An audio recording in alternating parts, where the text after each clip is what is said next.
Hello chaps and chapettes, and welcome to another Board Games Everybody Should ... Really need to coordinate my hands and my mouth at the same time. It would make sense, wouldn't it? A video series where I take a board game and I'll show you how to play it, and then I give you not one but two reviews, a technical review and an emotional review, so to speak. So my personal feelings and what you're actually paying for, because sometimes you can buy a great game but the experience that you have with it is pants, and vice versa, and sometimes, yeah. But anywho, as you can see, in this video, I'm going to be talking to you about the game Outlive, which was a Kickstarter which started in 2016 and has been released in 2017. And as you can see, this is the collector's edition. And in this video, I've lied to you already. I'm not going to show you how to play this game because I've already shown you how to play this game. So if you want to go and see how the game plays in detail, you can click the little thing which just popped up now, and that will take you to the video that I did for the preview of the original game when it came out. And again, the version that you see there is the base version of the game, whereas this is the collector's version of the game. So in this video, I'm just going to do kind of an overview of how Outlive plays, and then I'll give you my review, and I'll do a bit of a comparison as well between this version and the standard version, so you can see what is best for you and what you're missing out on, or if you're not missing out on anything. So yeah, and afterwards I'll let you decide whether this is a board game that everybody should place in their, their bunker after a nuclear war, so they can play it when the end of the world comes, or whether it's a board game that should be the target of the nuclear missile and therefore be obliterated into tiny little pieces. So there you go. Without further ado, let's have a look at the technical details of this game.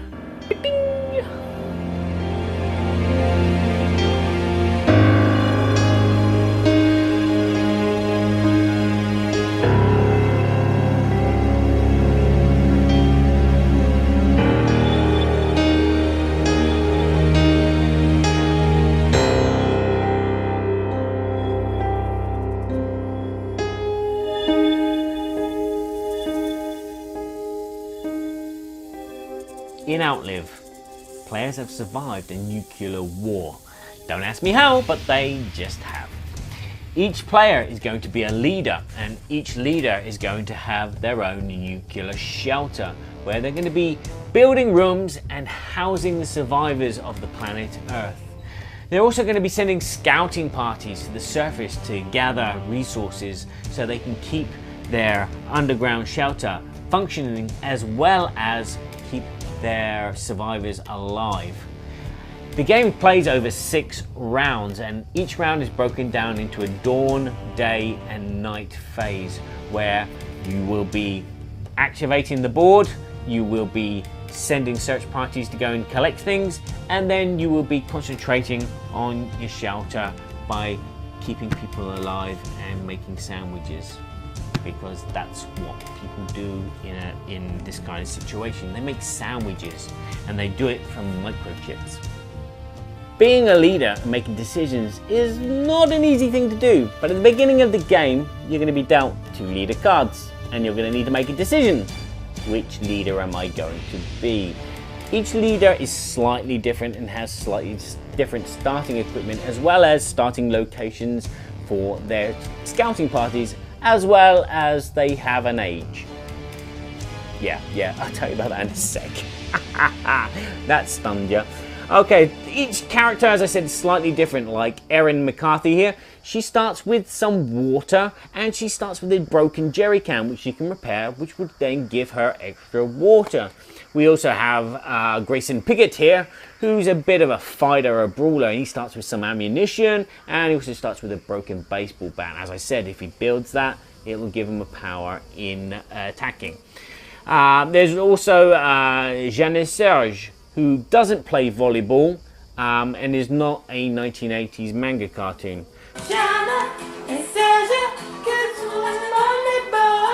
But she has her own power as well. She can look at event cards before they were revealed. which is a useful power. And she's very old though, she's 101, which means that she will never be the start player at the beginning of the game. It'll be always the youngest leader in game that will be the start player. Other things you're going to have to make decisions about at the beginning of the game is in your shelter. Your shelter is going to start with 3 basic rooms, which everybody will have. Then you'll be handed a handful of 6 random advanced rooms, and you're going to need to choose 4 of them to go into the 4 other available slots. Each room, when constructed and filled to capacity with your survivors, will then activate the power which is there. Like for instance, you might get a power to gain extra meat every time you go hunting, or you might gain a survivor for free every round, or you might be able to construct a room. Instead of paying 3 resources to construct a room, you can construct a room for just 1 resource. These little things you're going to need to think about before, as well as what you're going to do with survivors. An important part of the game is keeping out the radiation which is coming into your shelter. By placing survivors, enough survivors to block out the radiation each round in your vent room at the front here, you're going to prevent radiation from coming in, because radiation, the more you get, because this is a nasty cube, this is evil cube, the more you get, the negative points you're going to get at the end of the game. But if you manage to keep it down, maybe below 0, you can get a few positive points. But at any time it arrives at the top, you're going to start losing your survivors like chipmunks in a plastic Christmas tree. At the beginning of every round, there is the dawn phase. And in the dawn phase, you're going to just replenish the resources on the board. You're going to place a number of wooden tokens into the forest area so people can get it. You're going to place some water at the dam. You're going to place some ammunition at the military base. You're going to place some metal in the quarry. And you're going to place some microchips in the fun fair, because that's where they grow. There's also going to be some objects in the city. You're going to make a pile of tokens, which are search tokens, where every time you go in there you can search and just take from the top, and they're going to be different every time. They're going to be shuffled around. And there's also going to be some objects which you can find and repair, and these objects are always going to change from round to round in the dawn phase. And then, just like going into a different coffee shop and drinking a different type of coffee with the same name, the morning and the day comes and everything changes. Now, the game plays over 6 rounds, and you'll be keeping track of them on this round tracker. This round tracker will be filled up with 6 random event cards, and as you can see, there's quite a few. And like every morning when you wake up after a good night on the you're going to turn the first card over and go, oh my god, oh no, it's not possible, because these cards are nasty. There may be a general scarcity, which means that the resources that you placed out in the morning, you're going to have to remove a number of them depending on the number of players. And you know what? That's horrible. That is horrible. But just think, the next morning you will reveal another event card, and this general scarcity may still be there. So you may have a shortage of wood, metal and microchips, and then all of a sudden, the second day, there's some nomads in the cities, and they're removing tiles and items from there. And then there might be, on the third day, a wildfire, which decreases the wood even more, so there's less wood. But there is like a happy side to the story. There will be a time when a player can pay the resources on the bottom to remove this from the round tracker and the events. And then you won't have to worry about this. The value of items and objects that you can find go up again, and everyone goes, yay! And you go, woohoo! Because I've scored 3 points as well for, removing this event card. And some of these events, when they're stacked up against you, can be devastating to your strategy. Then, starting with your start player, you're going to wake up one of your scouting parties and move them to another zone, either 1 or 2 spaces away. Now, as you can see, this board is a big circle of 8 locations. So I could wake up these dudes, hello, wake up, woo, and I could move them 1 space here to the forest, or 2 spaces here to Blackwood, or I could send them 1 space here to the military base, or 2 spaces to Silent Peak. But there are some restrictions. If you already have a team in that zone, you cannot deplace into that space. You have to do so. Already I'm restricted by 2 zones here because there are 2 of my team sleeping or awake already there. So I could go here, or I could go here. I could be nasty if I had a team of 5, because your teams come in different numbers. You've got a team of 3 people here and a team of 5 people here. I could deplace these 5 dudes into the military base, where the white player has a team of 3 and they've already activated. Now, because there's 5 of my dudes, they're like, hey, there's more of us than you. Hey, give us some stuff. So they kind of like boss them around. Now this dude, the white dude, he can decide whether he's going to, okay, look, the difference is 2, there's 3 of us, there's 5 of you, I'll give you 2 items. Or he could retaliate. If he's got any ammo, he could use 2 ammo to stop the red player from stealing any of their stuff. But that's only if they're awake. If they're asleep, this team won't even bother to see them. Once that's done, once you've bullied, you can then do actions. Now you can do a number of actions depending on the number of people in your team. You might have 3 people, 4 people, or 5 people, which means that you can do 3, 4, or 5 actions.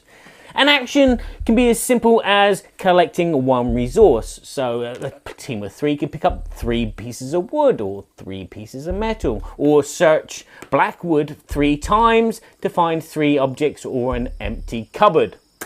Lovely. You can also go hunting.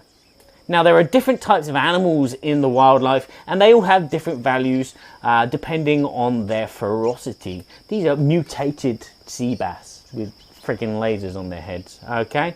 So again, you're going to need a team value which is going to be the same as the value on the creature that you're hunting. So you might have to try and take out this creature which is a rating of 6 with your team of 3. How are you going to do that? Well, you use your 3 actions for your 3 people, and then you pay 3 ammunition, which will equal 6.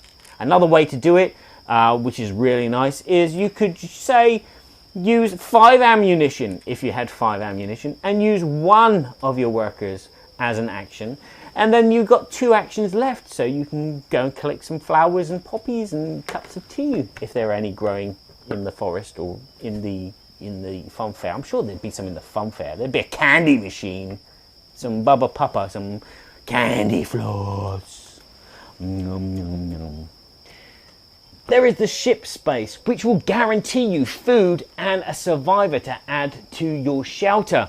But you can't always go there, because if someone has placed a team of 3 there, you can't place a team of 3 there as well. You'll have to place a team of another number, 4 or 5. Again, if you're the first player to arrive in this zone, you then take the first player token and you have an advantage and control over the next phase. Now, advantages are getting to a zone before other players, because resources will diminish very, very rapidly. But sometimes getting to the resources you want can take you longer, especially if you have, say, a sleeping team in the quarry and you need metal. And you want to send these guys here and get 4 metal. You can't. You'll have to then wake these ones up first and move them somewhere else before you can go there. And by that time that comes, maybe 3 other players have moved in and taken all that metal, and you go home empty-handed, unless you can kill the dinosaur-looking snail. And then night descends, and you will concentrate only on your shelter. Starting with the first player, they are going to be able to solve one or many of the events if they have the resources, which will give them points and mean that there'll be more resources on the board maybe, and everyone will be happy and cheering. Haha! If the first player does that, that is. rounds, and then it passes to the second player. So this is a good reason to get that first player token if you've got lots of resources and you want to get big points and be a hero to everybody because you just saved them from not having wood. Woohoo! And then you'll be feeding your people. You will be checking your radiation levels, because if there's not enough people working in the air vent room, you're going to get some radiation, which is going to give you negative points. You're going to have a chance to recruit and entice other survivors into your shelter by paying them food. You're going to be able to repair any items that you have found, and they will give you a bonus in the game when your search parties are going around, or maybe somewhere else. You're going to be able to construct new rooms and then place your survivors into those rooms to give you extra special powers for the next round. And then you can do a bit of spring cleaning, because that's what happens. Meat goes off and you've got to throw it in the bin. And that's when you should invest in growing your own tomatoes. After 6 days, or 6 weeks later, or 6 months later, after 6 rounds anyway, the game will end and you will count your scores. You'll get points for the events that you've solved. You'll get points for the amount of survivors that you have in your shelter. You get points for the amount of rooms that have been constructed and are full up with survivors. You get points for any equipment that you've repaired, and you'll get bonus points if the equipment like have these matching icons matching, which these two don't. And then the player with the most points has been rescued and saved by some military force who's come in and offered them tea and biscuits, which is always a really nice kind of thing. Now, is this game my cup of tea? But wait, before I give you my cup of tea review, I need to do the technical review. What are you getting in this box? And it's a big box which holds a lot of big boxes, or small boxes and small components.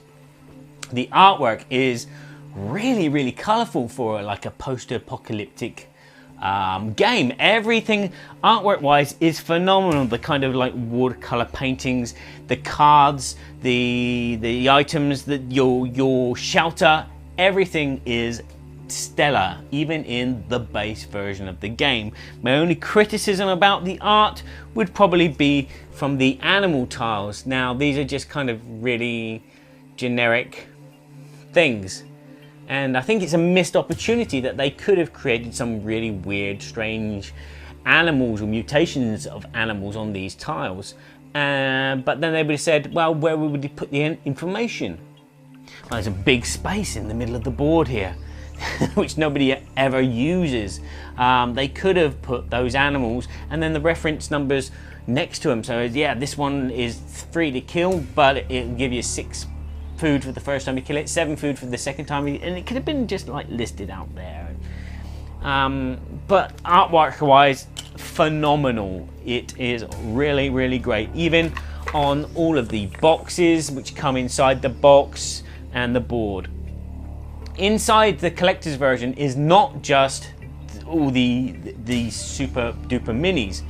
You have the base version components in there as well. So you have the wooden meeples. You have the tokens which represent all your survivors and all of your bullets and the wood and everything. You have your shelters, which are exactly the same, but as you can see, this one's an embossed one. So these tiles sit inside, whereas this one from the base game is not. It's just a tile and it would slide off like magic.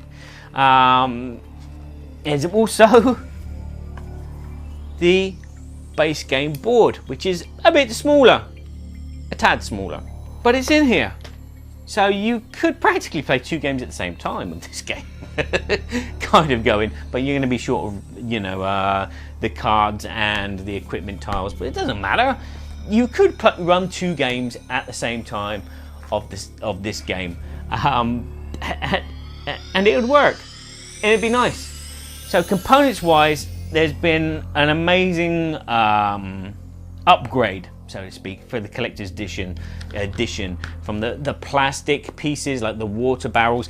Problem is they do tend to roll if your table and your board are not straight. There it goes off the table, and the logs as well, so that can be a bit finicky. They are still kind of small, I feel.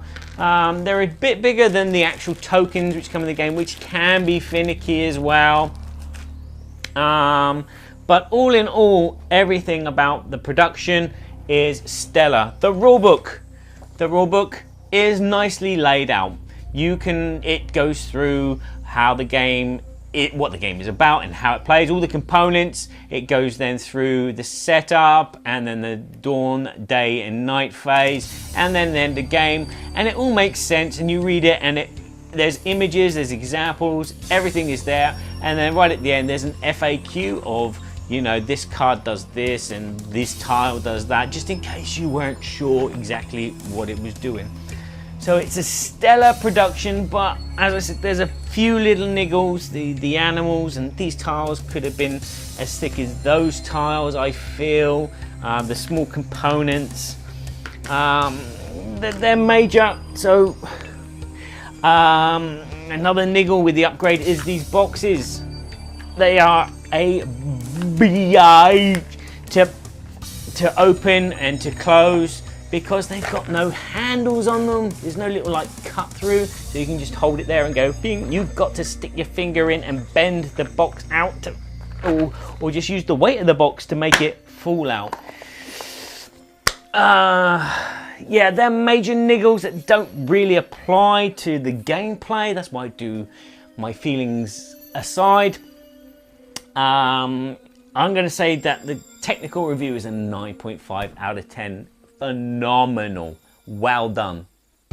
So is this game my cup of tea? Now let me start by saying that Outlive, and I've probably said this before, is a board game that every Euro style game should use as an example and aspire to be like this, because the theme just comes right through with these Euro style mechanics. Instead of it just being, oh, I'm going to move cube there to move that cube there to take that cube, this game doesn't feel like that at all. This feels like a heavy kind of American style game. But the thing is, you are just doing what you do in kind of like Bruges or other kind of Trois or other games like that. Always a dice. I'm going to put my dice here. No, you're putting your team here, you're collecting some metal, and you're going to kill that creature. And there it is, the theme. And another thing that it does well, unlike some of the Euros that I've played in my lifetime, is that there is interaction. Yes, you have your own board with your own shelter, and you are worried about, oh no, I'm running out of metal, I need some metal, my people are going to not be able to do that thing, to do that. But there is a lot of interaction on the main board. You're going to be choosing where you're going to be sending your teams, because you're looking at your board and you're going, okay, I'm going to need this stuff, and then you need to send them out in the right place. And as I said, there's this kind of real puzzle brain burner of like, okay, I need to place my teams here, but am I going to get the resources that I want? Are the players going to take those resources before I can get there? Are they going to attack me? Are they going to bully me because they got a bigger team? Should I move my fives first, or should I move them last? You know, moving them first means that you can take lots of stuff, because there might not be lots of stuff left. But moving them last, you're a bit stumped for, you might lose out on actions. You might move your 5 to a space where there's only 2 microchips and there's an animal there which is a size 7, and you haven't got enough ammo to take it out. It is a nice brain burner, and you can screw your neighbors over by looking and seeing what they have, looking at their equipment. What equipment have they fixed? What equipment haven't they fixed? And then try to block them that way. Try and block them with the events. You know, you can see that they've got enough resources to clear that event and the third event, and maybe you take the first player marker. So then it's you that can clear an event before they get a chance to and get mega points. All of the resources have a meaning. All the resources mean something. You have 3 types of food resource. You have water, you have fresh meat, and you have tinned goods. And they each do their own little thing. You know, yeah, you can use the food to entice survivors into your camp, which is going to give you points at the end of the game. But you also need it to keep your people alive so they can do their jobs, because if they die before they can do their jobs, you're not going to get the powers that are created by the rooms. Creating more rooms, because you're going to need metal and wood and microchips to create rooms.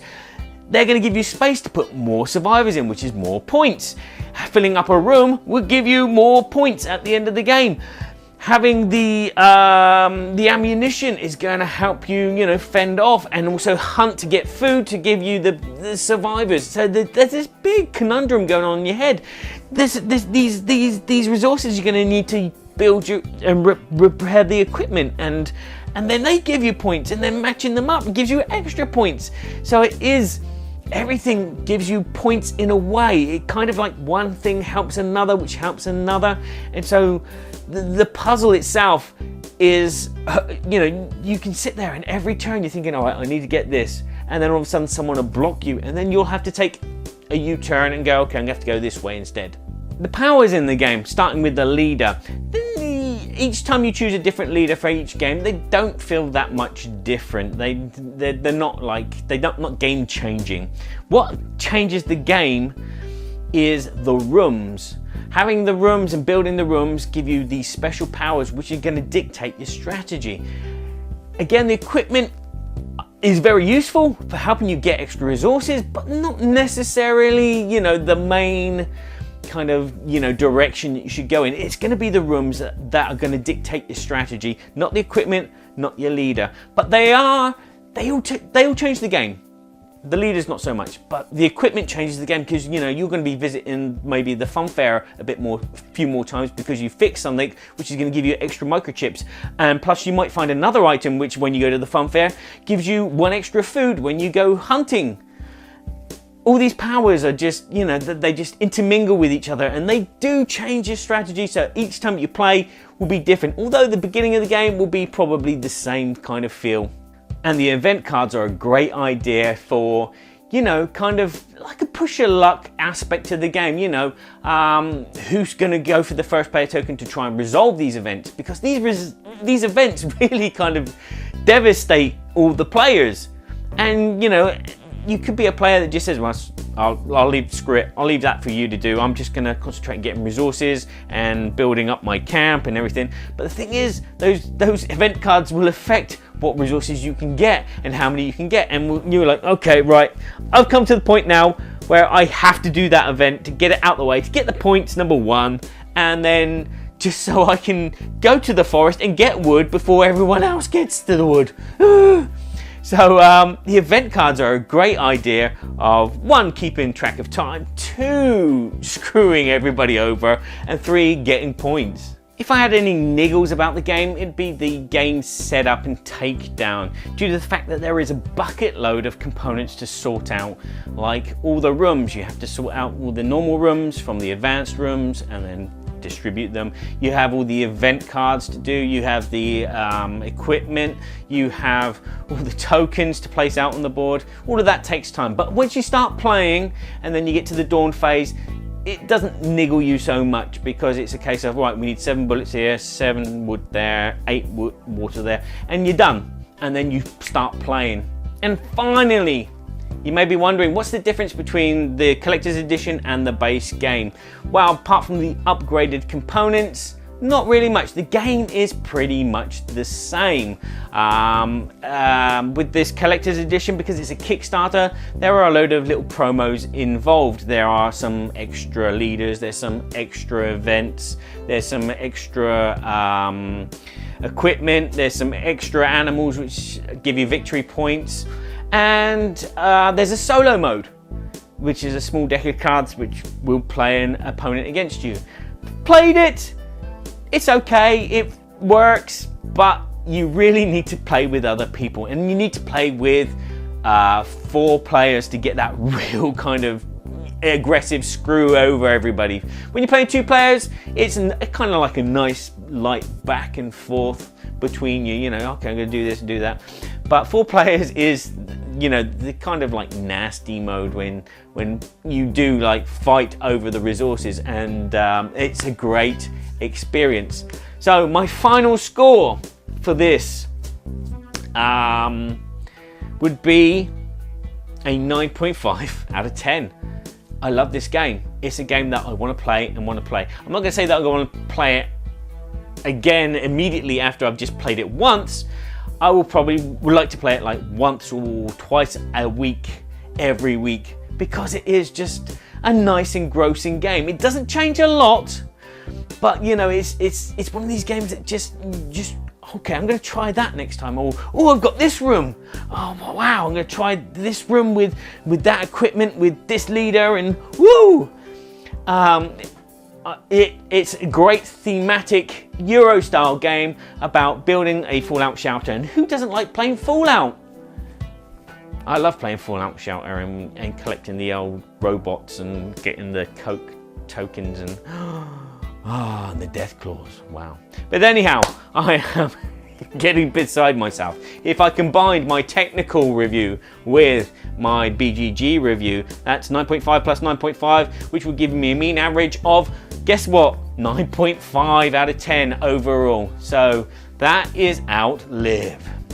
So I'll finish off by saying thank you very much for watching all the way to the end of this video. I hope that you found it informative and it's pointed you in the direction whether this is a game for your shelves or not, because you don't have to own every single board game out there. You just need to own a few good ones, and hopefully I've pointed you in the right direction.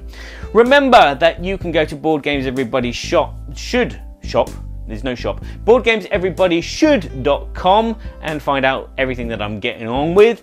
You can also go and like me on Facebook, Board Games Everybody Should, and you can subscribe to this channel if you wish to, which is called Barry Doublet, which is very strange. Should call it something else, but I can't change the name. And if you want to help out with sponsoring this show or donating money to this show or this video or this an expansion for this, I don't know, you can go to Patreon and pledge a bit of money and maybe get yourself a promo or maybe win yourself a prize at my monthly draw. So I'll say ciao for now, and remember, please play nicely with each other. Just sitting at the table next to